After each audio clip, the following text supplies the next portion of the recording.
show will go live in 5 seconds. 4, 3, 2, 1. Blog Talk Radio.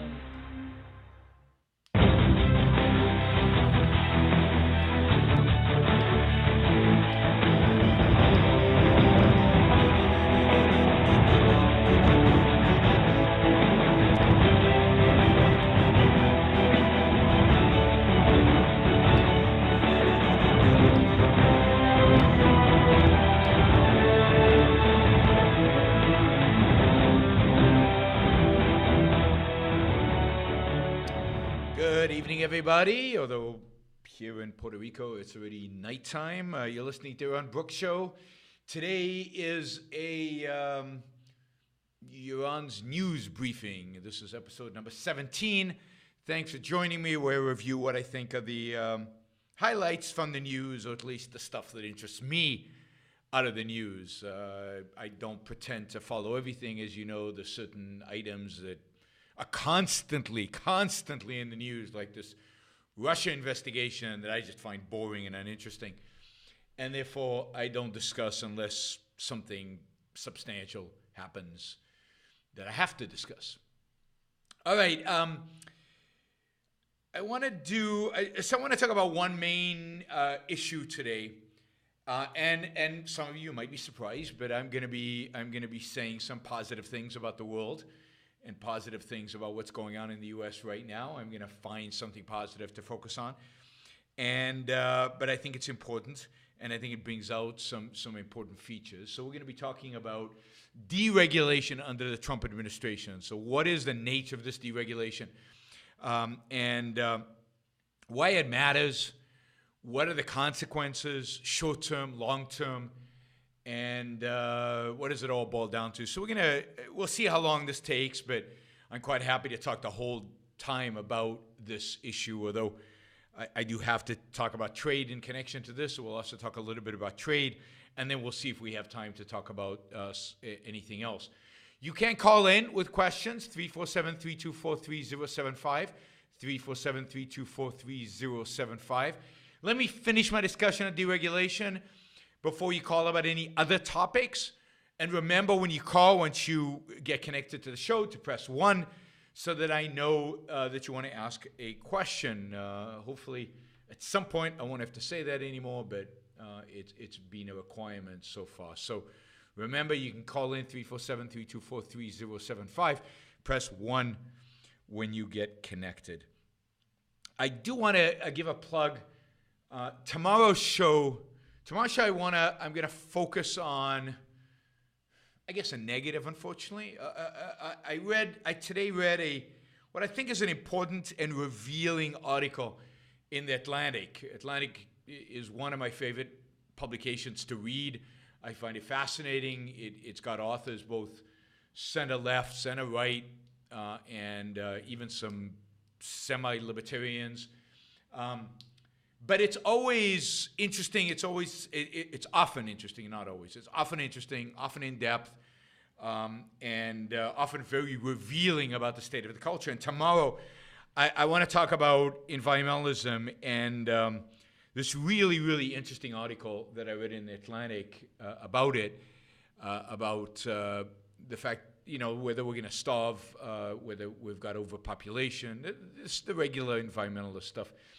But the article is positioned in an interesting way, and it raises interesting issues, and it's very, very revealing about how people think about the environment, about human beings, about life, and I think how most people think, how the mainstream thinks about these issues. So tomorrow we're going to talk about that article about environmentalism, anything else that comes out of that, and other issues, other things that come up between now and tomorrow. All right, so let's jump in. What are regulations? First of all, let's start with what are regulations? So regulations are laws that, by definition, their purpose is not to protect. Their purpose is not to protect the rights of individuals. Their purpose is primarily to preemptively dictate behavior of business. Regulations apply to businesses. We don't talk about regulations of individuals' life, although a lot of laws are similar in that they're preventive with regard to individuals. I don't know, something like seatbelt laws that are not there to protect anybody's rights. They're there to encourage what the central planners believe are good behaviors. They're there to reduce supposed risks. They're there to preemptively protect people. So regulations are primarily preemptive, but they're there to regulate behavior, to dictate behavior that could be, maybe, would be harmful under certain circumstances. Harmful not in the right sense, but in the sense in which they're harmful to, quote, society based on the central planner's point of view. And everything today is regulated. Of course, the financial industry is probably the most regulated industry in the U.S. Everything is regulated in banks. Everything from who can open a bank, who can sit on the board of a bank, who can be the CEO of a bank, who can invest in a bank, at least in the startup phases. What kind of loans a bank can issue, what kind of concentration of loans it can do, what sectors it can loan to, whether it can invest in non-bank businesses. It can't, by the way. Whether it can buy derivatives, sell derivatives, do derivatives. Everything, every aspect of a bank's activity is regulated. There's no issue of individual rights here. We've always had protection against fraud. If banks commit fraud against their customers, we've always had laws that protect the customer against that. No, this is supposed to regulate the behavior of the bank to optimize something, the economy, to optimize, to minimize the risk to the economy, to society, to investors, to depositors, to some group. It's always some aspect of social well-being, the public interest, the common good. Every aspect of, energy today is regulated. Where you can build a plant, how big of a plant, what kind of energy source it can use in order to produce the electricity, how it's delivered to customers, who gets to own the cables, at what prices you can deliver that electricity, whether it's an exchange, whether it's set by a regulator. It's the prices, everything is regulated in terms of the production all the way to the delivery, all the way to the consumption. Automobiles are regulated, the size of the automobiles, the weights of the automobiles, the safety requirements, the number of airbags, the safety, the seat belts, the heights, every aspect of it. And if it's regulated differently if it's an automobile or if it's an SUV. Those are different categories, and they're regulated differently, and they have different rules. And of course, how much gasoline it can consume. Every single aspect of that is regulated. I mean, one of the few industries that is not as regulated is technology. It's still regulated. And certainly labor relations are regulated in every industry. But technology is, relatively speaking, less regulated.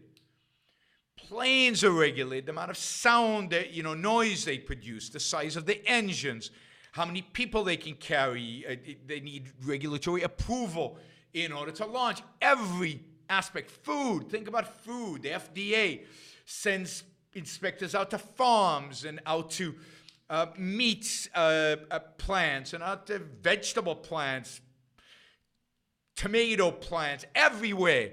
There's a government regulator inspecting and supervising and controlling and dictating everywhere. And of course, the Environmental Protection Agency is there to tell us when we can build, how we can build, where we can build, what needs to be preserved, what species might be damaged by what we're doing, and therefore we cannot build. Every building, every paving of road, every construction project, every civil engineering project in the country today goes through some kind of regulatory rigmarole, bureaucracy. I mean, I can't think of an activity. In the marketplace that we're engaged in that is not heavily, substantially regulated by government through and through. Right? Now, when something happens, when something bad happens, either you get E. coli, or you get a bank failure, or you get a rash of instant accelerating cars or whatever, more regulations are piled onto the existing regulations so that the government central planner can solve whatever problem there is. You've got building codes. Again, everything, every aspect of our commercial life is controlled and regulated, whether by the federal government, by the state government, by the many regulatory agencies that exist out there. And what happens as a consequence is that whereas in the past, the leaders of American business, the leaders of business were entrepreneurs, were risk takers, were innovators, were people who pushed the envelope, experimented, tested, tried out new things. The regulators suck out all the energy around those things from you. Oh, you've got an idea for a new medical device. Sure, but here's how you need to test it.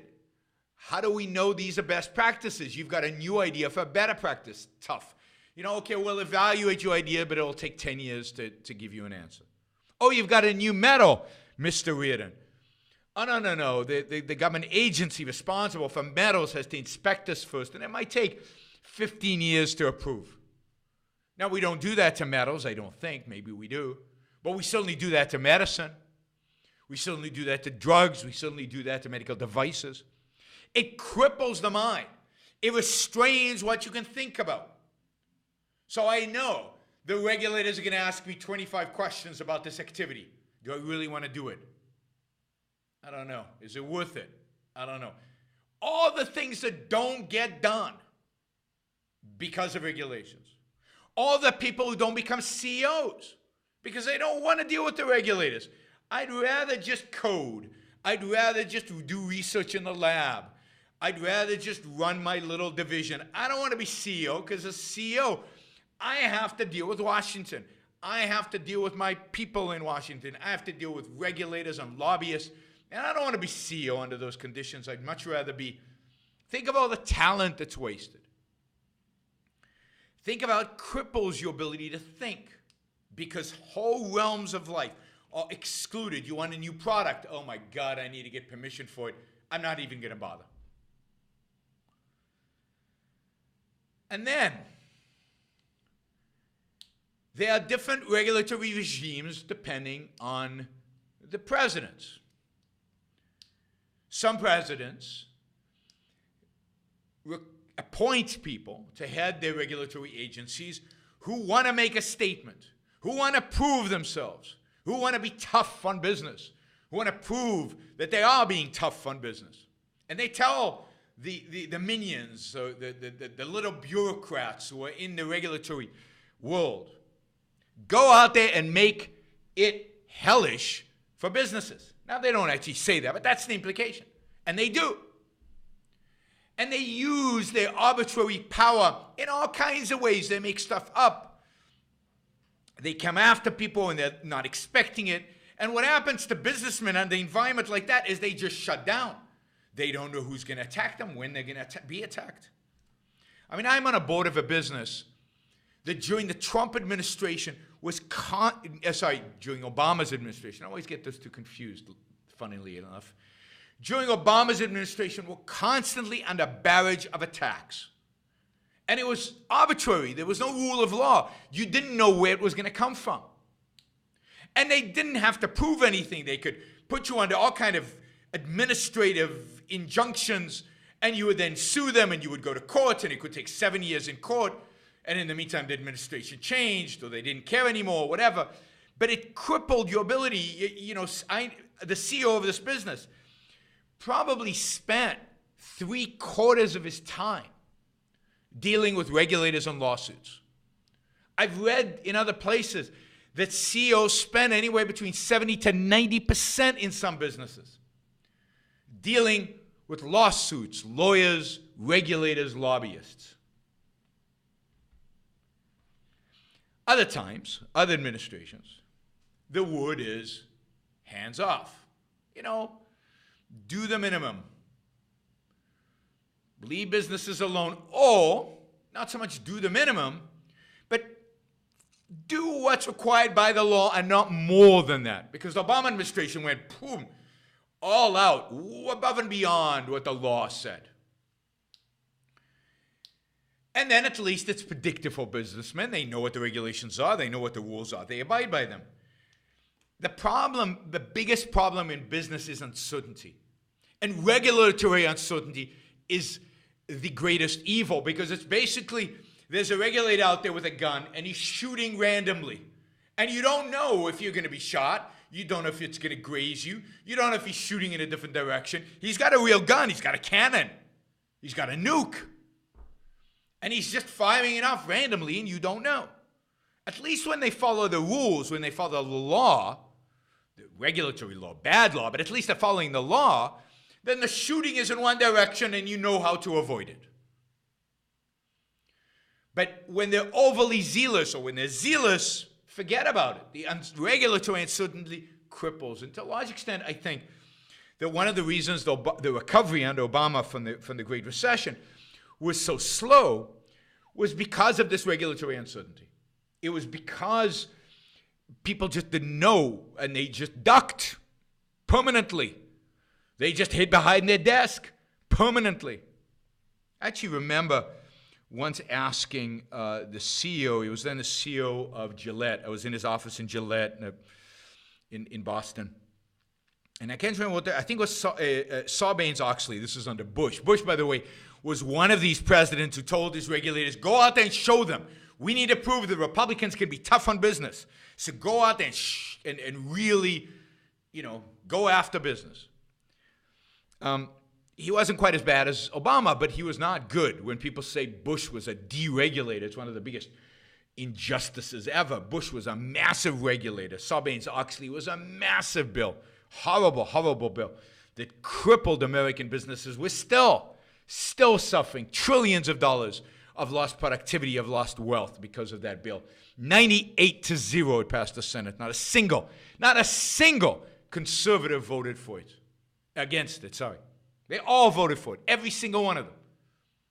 This is why, don't tell me Republicans are any good at this stuff.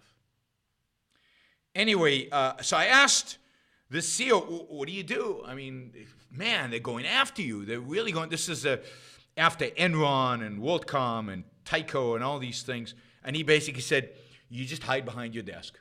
You just try not to get your head up. You just try not to do anything that gets their attention. Now, how productive can you be hiding behind your desk? How innovative are you going to be? How much growth are you going to generate by hiding behind your desk? So, regulation cripples, it destroys.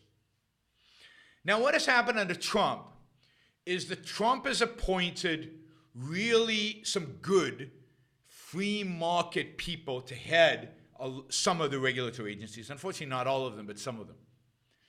And they've just started over the last year.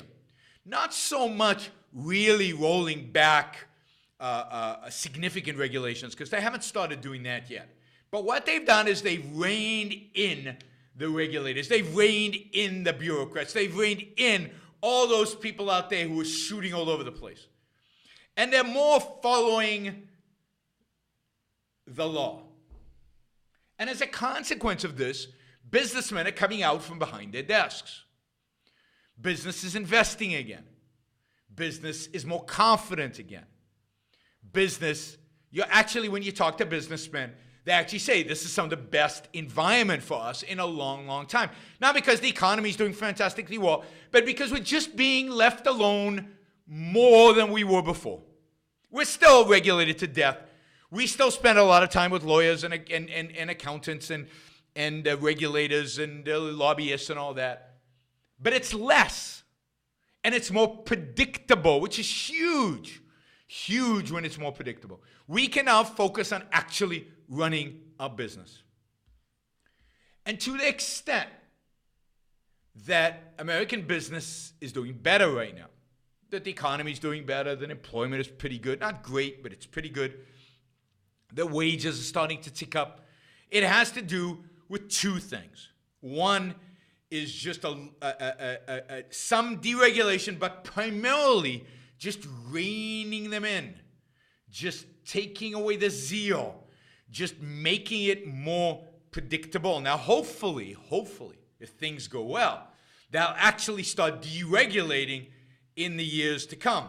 But that hasn't really happened. The stuff they keep quoting, we've eliminated X number of regulations. Most of those are trivial regulations. All the big stuff hasn't been budged. And of course, the big stuff you can't do unless you go through legislation. And that's going to be a big, big challenge for the Republicans.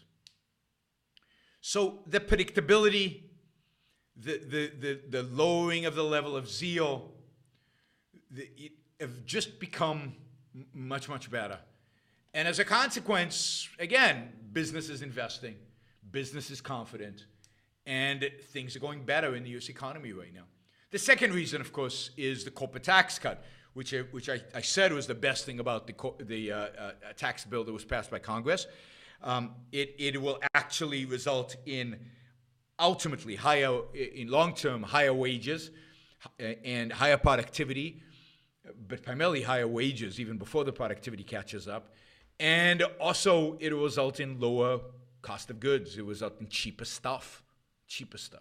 I mean, everything held constant. There's a lot of other headwinds that we can talk about that are going to hurt that. Let me give you a couple of examples of what's going on. I think one of the most substantial within the financial industry, because in finance it's very mixed. The Trump administration, on the one hand, wants to increase the power of the Treasury to control, wants to increase central planners' power. And on the other hand, but in other aspects, they seem to be deregulating, reducing regulation. Maybe the most important here is what is so far happening with the Consumer Financial Protection Bureau. It's going to be interesting. This is going to be the benchmark for how serious the Trump administration is about true deregulation. So the Consumer Financial Protection Bureau is a bureau set up by Dodd-Frank under the Obama administration. It's responsible for consumer protection related to financial instruments. So mortgages and car loans and a bunch of other things. Now investments, they also want to get into pensions, but there's some competition because the Labor Department regulates that. But basically the CFPB regulates everything to do with the relationship between finance and consumers.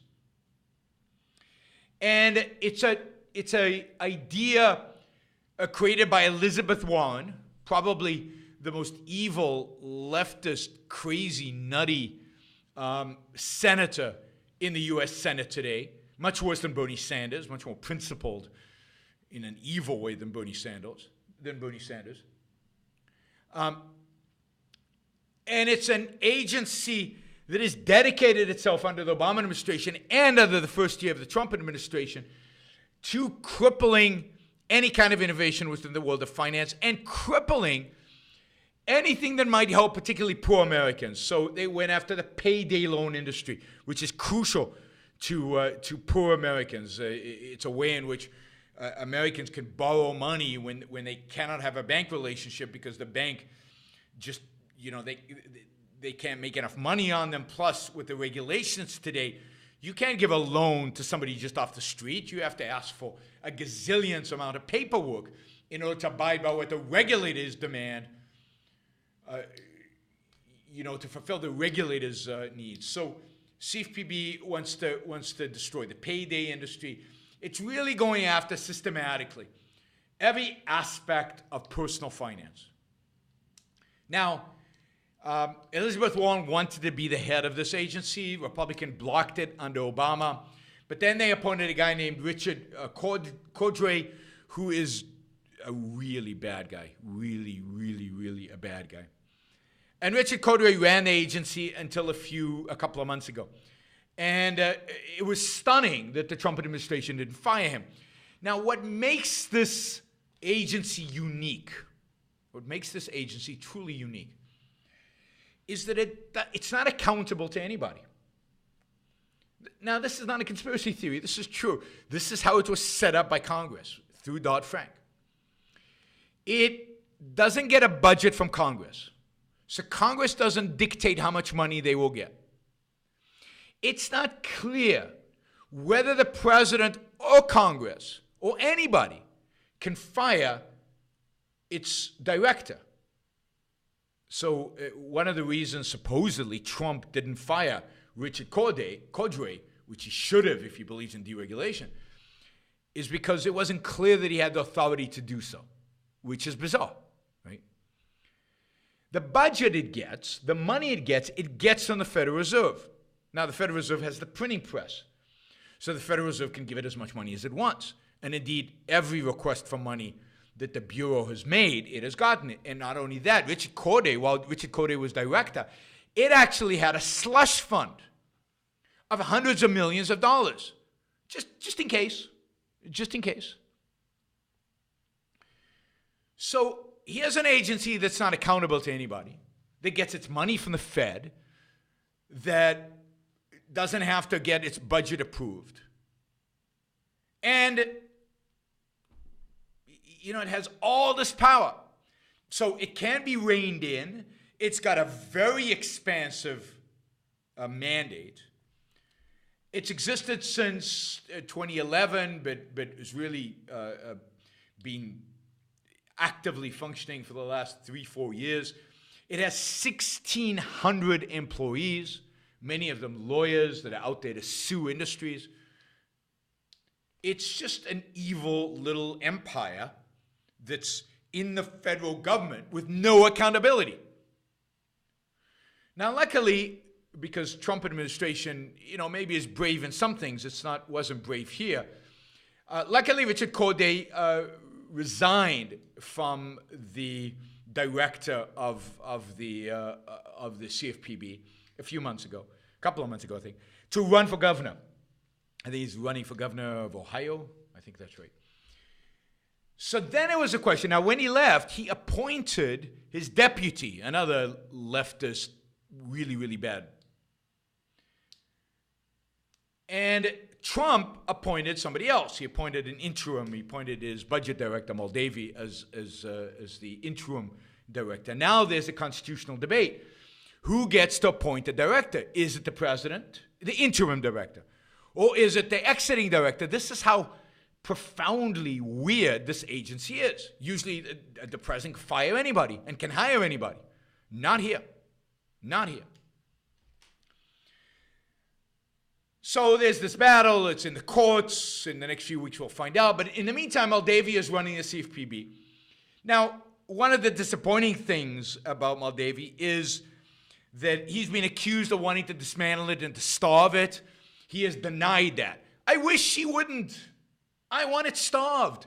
I want it ended. I want it destroyed. I want it completely eradicated. Please starve it.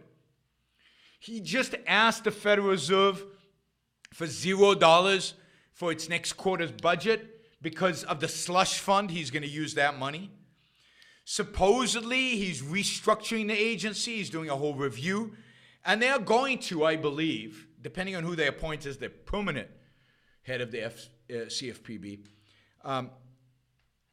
they are going to dramatically revise this agency and make it less harmful. Now, one of the nominees to be the permanent director is a friend of mine by the name of Todd Zwicky. I mean, if Todd gets it, I think we're in for massive change, dramatic, revolutionary change if he gets it. But I think my fear is that Todd is too radical for the Trump administration, too principled for the Trump administration, and that Trump will go with somebody more moderate to run the CFPB. So We will see, but there's good signs that the CFPB will be far, far, far less intrusive into the lives of companies that are trying to trade with Americans over financial products than what we've seen in the past. And again, general regulatory environment right now is relatively laid back. They're still persecuting people. There's still regulations. Nothing's been taken off the books for the most part. But they're just not as zealous about it. And that makes a big difference to the mind. The human mind, reason, requires freedom. Reason is mitigated. It's neutered by a gun, by force, by regulation. So to the extent that regulation is applied less, to the extent that there's less of it, that leaves more room for thinking, producing, productive people to build and create and make stuff. And that's what drives the economy. So that's my trickle down, my flood down economic idea is that if you free up the businessmen, everything else takes care of itself. The economy will grow. It's ideas and capital that drive the economy.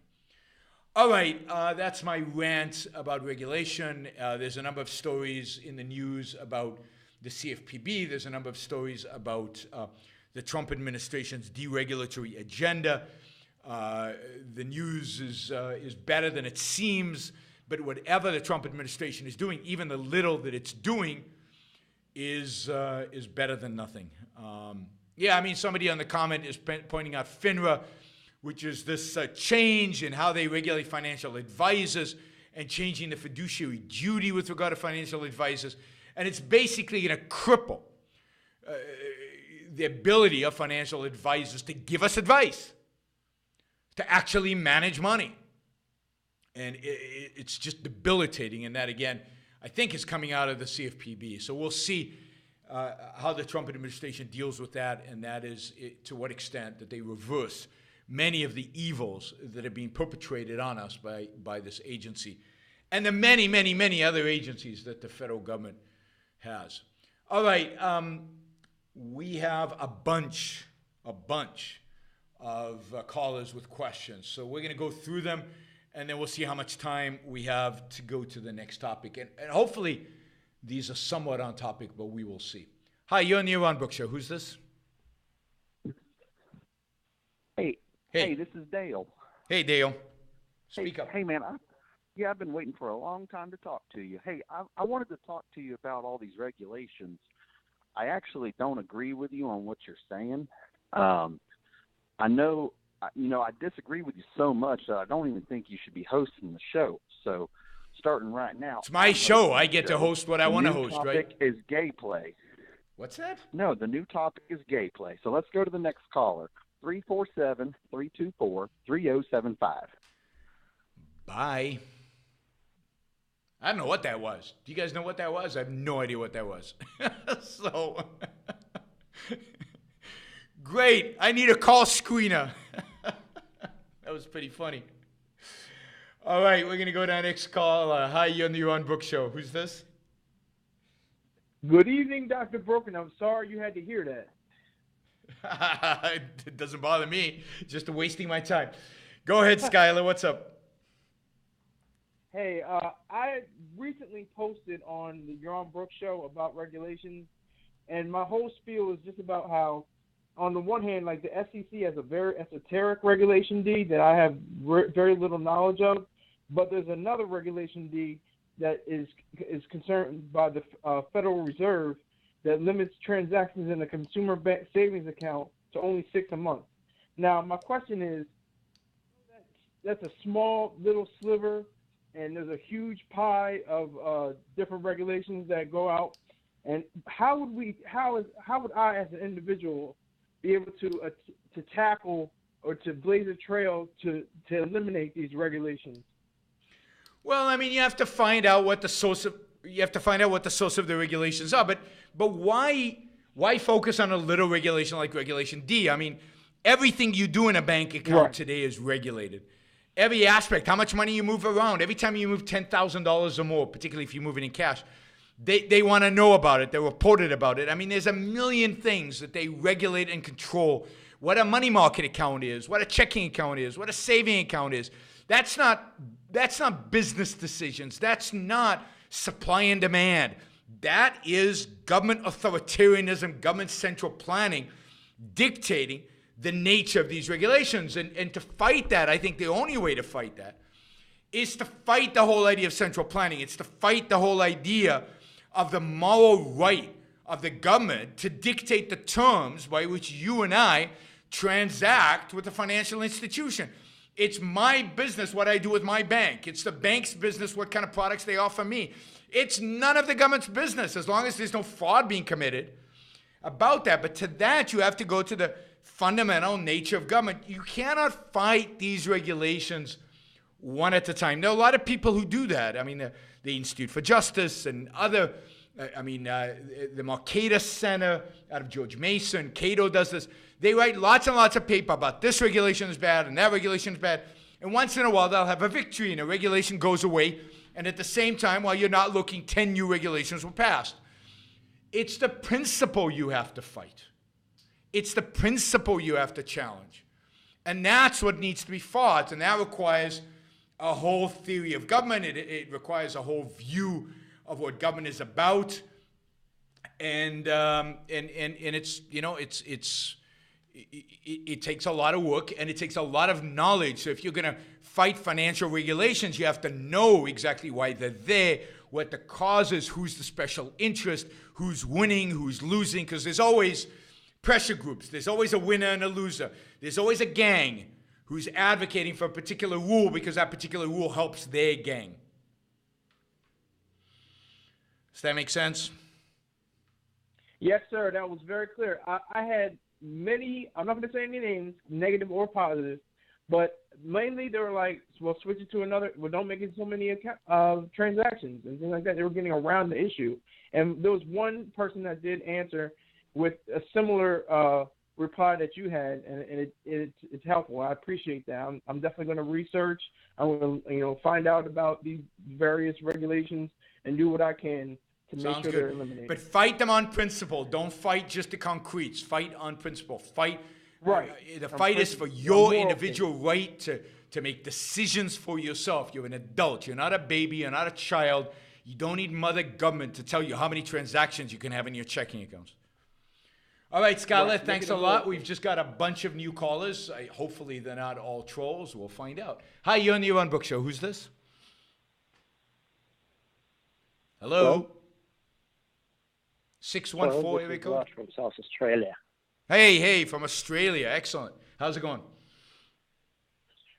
Good, thank you. I love your show. Listen it all the time, but unfortunately, due to our time difference, not always online. I can imagine. I wanted to mention another aspect of the regulation, which is not direct, not by the means of a specific agency, but rather, and it is somewhat connected to your previous show on Blaze. And when government contract, whatever it is, infrastructure or something else, includes unspoken condition to obey by some social engineering rules. Yep.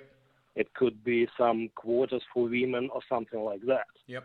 And in terms of connection to your previous one, so I personally heard an example when big investment fund made that specific condition as a kind of a condition of investment in a big Australian company, and say we basically won't invest in you unless you do that. Yep. And so just wanted to. No, I think you're absolutely right, and you see that in all government contracts now. So the government won't. They've decided what's socially good, what's in the public interest. It's their job, they think. And therefore, if you're a contractor, first of all, they prefer contractors that are run by minorities or run by women. And then if you're just a regular contractor, they want to tell you how many people of color and how many women and how many this and how many that. Soon it's going to be how many transgender employees you're going to have. And then they want to tell you, how many hours they can work and what kind of pay scale you can have. So to be a government contractor is even more burdensome than just to be a regular contractor. That is the amount of additional And since burdens. government basically occupies so many areas, it's no longer sometimes in building, for example. Yeah. It's no longer even possible to avoid it. Yeah, but what happens, of course, is the contractors price that in. They charge a fortune for all the work they do for the government. The government doesn't care because it's not their money. So you still make money, but you're not being productive. You're not being innovative. You're not engaging. You're just doing the raw job that you have to do, and you're making a fortune off of it. It's cronyism. It's a way of redistributing wealth, and it's incredibly wasteful from every perspective, and it's destructive to the productive. What do you call it? The productive.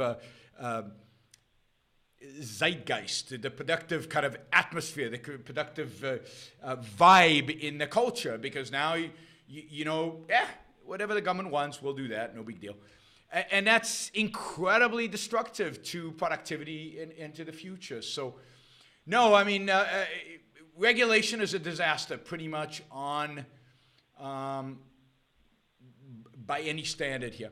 All right, thanks for the call. Wow, it's great to have somebody calling in from Australia. That is terrific. All right, we got one more. We got another caller. Hi, you on the Yaron Book Show. Who's this?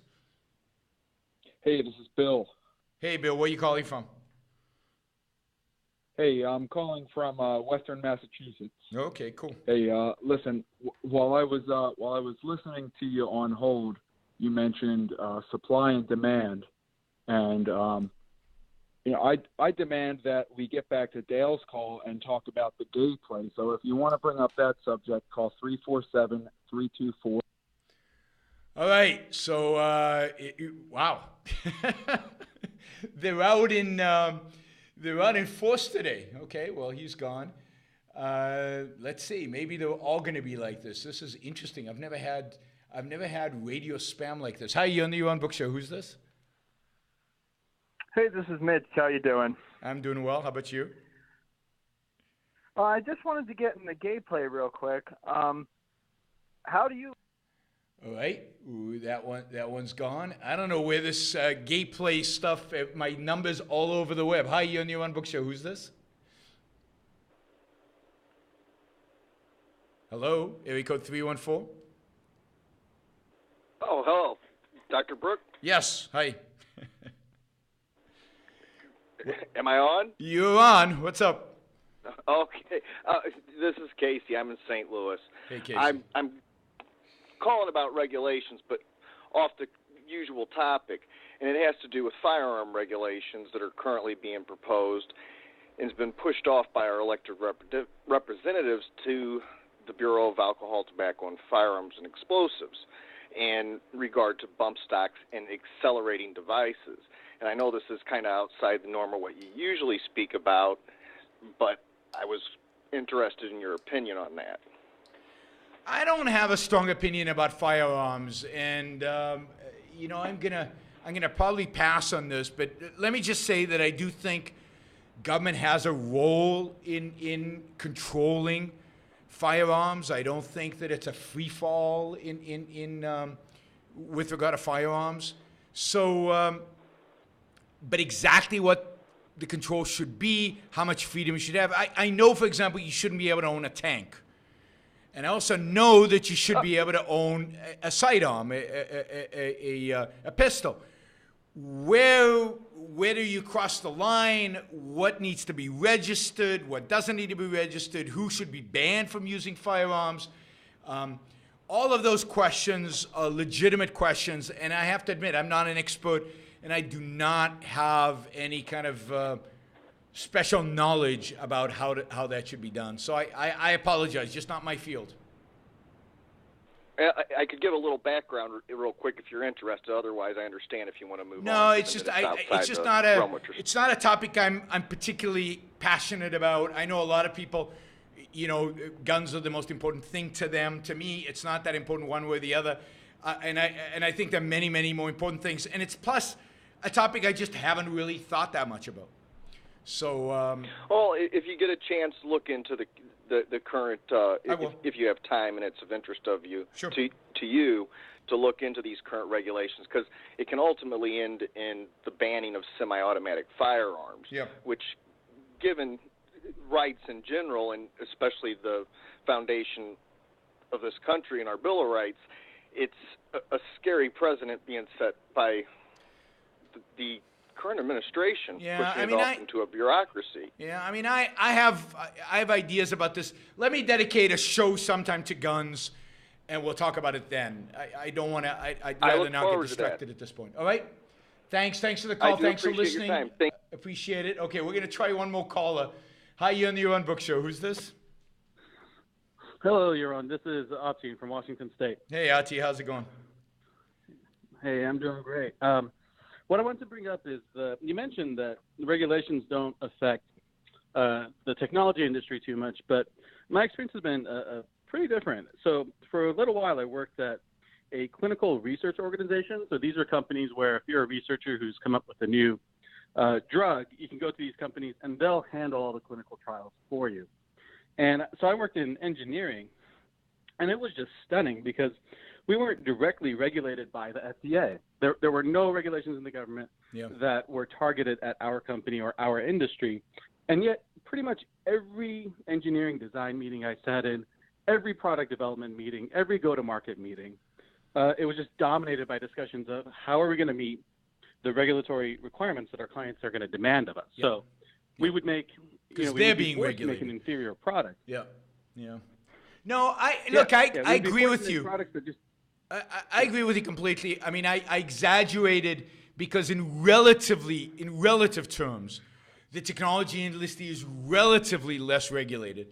But I'd say primarily since the Justice Department went after Microsoft, and since all of that, there's been more and more and more. And people who've been around Silicon Valley for a long time, I got to know Don Valentine, who was one of the greatest venture capitalists in history and really one of the first. He's one of the guys who gave Apple their first money.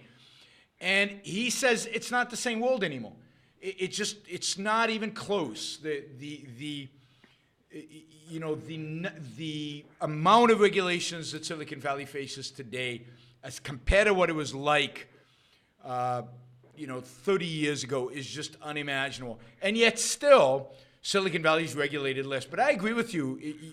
I know you're heavily regulated. Well, to a degree, go ahead. It's that, the scope of influence of technology and society is expanding every day. And because of that, it just hits areas that are regulated more and more. And, I think we don't see the cost of that, of all the technology that people intentionally choose not to build because of the amount of regulation that exists. It's one thing to calculate the direct effect of a regulation on an industry, but it's another to just kind of contemplate the vast amount of human ingenuity that is simply wiped out. It truly is unimaginable because we don't have a parallel universe in which we have real capitalism, in which we can create that kind of wealth, in which we can grow that way. I mean, it's impossible. You're right. It's impossible to contemplate. It's possible to contemplate, and it's impossible to really get our hands around what would be possible. I believe life expectancy would be 50% higher. We'd have the flying cars in a sense. We'd have everything that our imagination could dream up of, or was dreamt up of 20, 30, 50 years ago would exist today. It really is the regulations that are holding back and preventing regulation in some areas more than in others. But in all, imagine what would have happened if bandwidth, the airwaves had been privatized. And you wouldn't have to go through these stupid auctions, and you wouldn't have to go through, but people would actually own the airwaves, and you could actually innovate. You wouldn't have to get permission from a regulator on how to use it and what to use it for. And I mean, it just affects everything that we do in every single way. And while Trump is nibbling at the edges and loosening up things at the edges, there's no fundamental shift in the United States away from regulations. The mentality of the regulator, the mentality of the central planner is still so prevalent, throughout this country and throughout the political class in this country. And it's tragic. All right. Thank you so much. Unbelievably tragic. Sure. And thanks for pointing that out. That's great, because you're absolutely right. I agree with you completely. Every aspect, right? Every product that technology produces is ultimately going to be used by a regulated industry. I mean, when you build a financial app, you might not be regulated directly, but because the app deals with finance, it has to abide, it has to live within a regulatory world. So it's already constrained by what the app can do and can't do. It's just horrific, and the real tragedy and the sadness, and this is the key, remember, the key to this is philosophical. The human mind, reason is what creates everything. It's what makes possible all the things, the values that we have. The enemy of reason, the enemy of thought, the enemy of rationality is force. Regulations are force. They restrain the mind. That destroys production. All right, we're going to try one more caller. Hopefully this is real. Hi, you're on the Yaron Book Show. Hello? Hello? Yes. Hey, this is Jordan in North Carolina. How are you, Dr. Brooke? I'm good. How about you? Good, thank you. Look, I've been listening to your talks over the last hour or so, and I've been following you for a number of years. Where do we go from here? I mean, we fight. I don't know where we go from here. I mean, we fight. Trump is reducing regulations a little bit. When we get a Democratic administration in the future, they'll increase regulations. What we need is to fight the principle, and we need to keep fighting, and we need to keep educating, and we need to keep articulating the principle of freedom, the principle of liberty, the principles on which this country was founded. And we're losing right now. We're losing the battle. Trump doesn't understand any of these principles. And he's by accident deregulating because he's appointed some good people because they were the people around. But those accidents will be reversed. And unfortunately, many of the people who he appointed are not as radical as they could have been. And we're stuck with what we have today unless we can cause a real revolution in the culture, unless we can bring around real changes. And I'm doing everything I know how to do. I don't know what to do more than what I'm doing. If somebody has a magic bullet, if somebody knows what I should do that I'm not doing to bring about that change, then let me know, please, because I'd like to see it in my lifetime. I don't think I will, but I'd like to see it in my lifetime. It's you gotta fight. Yeah, I know. I just there's this sense though that the automatic kind of the arc of history is moving more and more towards regulation, and it almost doesn't seem to matter how much you go out and educate. So and you do a very good job of it, by the way. Yeah. I don't believe in the arc of history.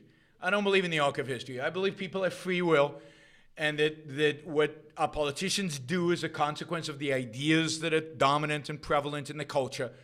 And if we can change the ideas in the culture, we will change the arc of history. The arc of history was towards liberty, and the left took over the universities, changed the debate, took over the educational institutions, and changed that arc away from liberty.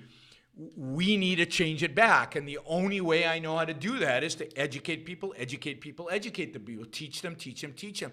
And unfortunately, I think the real tragedy today is not that we're moving towards more regulations. I think that's the least of our problems. I think that we're moving towards more tribalism and towards more unreason. I think what Trump's presidency represents more than anything else is the victory of the unreason, of the anti-reason. And even though he might do some good things here and there, because at his base, he is fundamentally anti-reason, that is what dominates, and that's the legacy.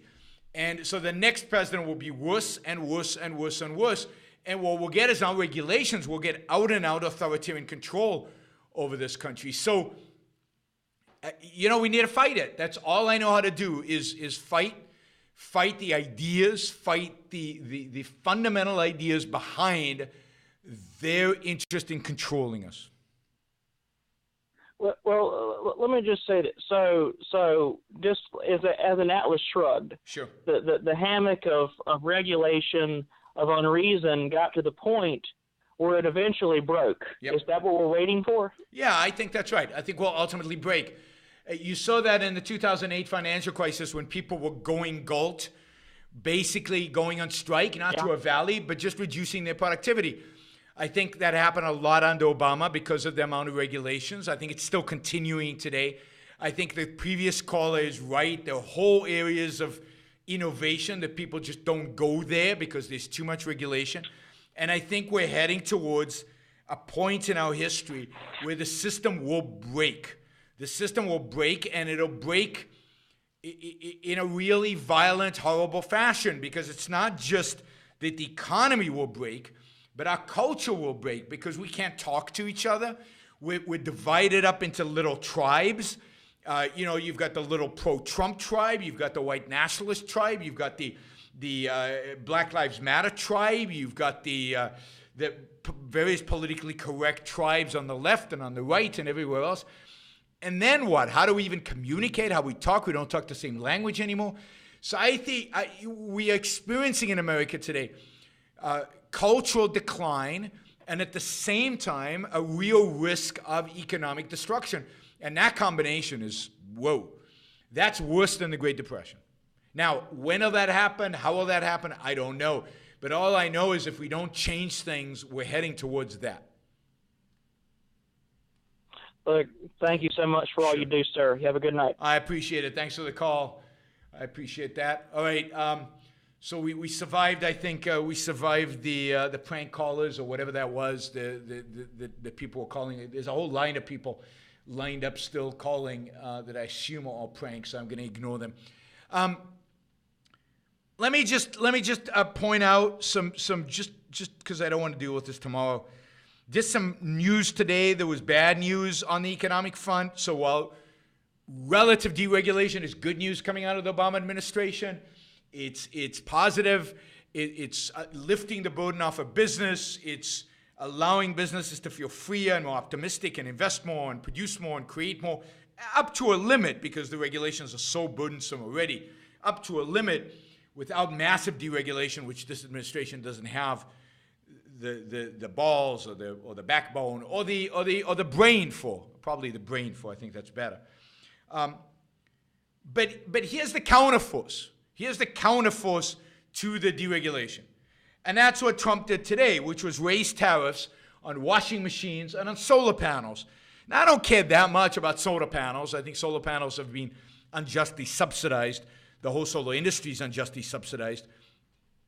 But tariffs, a tax, that's the way you solve the subsidies, is by providing a tax, a consumption tax. And what have consumers done to deserve a tax on washing machines? Tariffs are just a tax. When you put a tariff on washing machines, it's a sales tax on washing machines. You lower taxes on income, now you're increasing taxes on consumption of some stuff, not other stuff. At the same time, many people think that we're going to walk away from NAFTA, and NAFTA is going to break, which would be a disaster for this country. At the same time, we're seeing other countries around the world raise tariffs, mimicking the United States. We are edging towards some kind of global trade war. So, a lot of bad things on the horizon, very mixed economic message. Look into this solar panel stuff and who benefits and who loses. It's fascinating. The solar panel tariffs are the victory of the swamp. The swamp master, Donald Trump, is expanding the swamp through tariffs. He's granting new special favors to the latest pull peddlers, to the latest pressure groups. All right, we're done for today. We'll have another show like this tomorrow. We'll talk about environmentalism, some other stuff, but we'll talk about environmentalism, and look forward to it. Talk to you then. This is the Yaron Book Show signing off. Bye.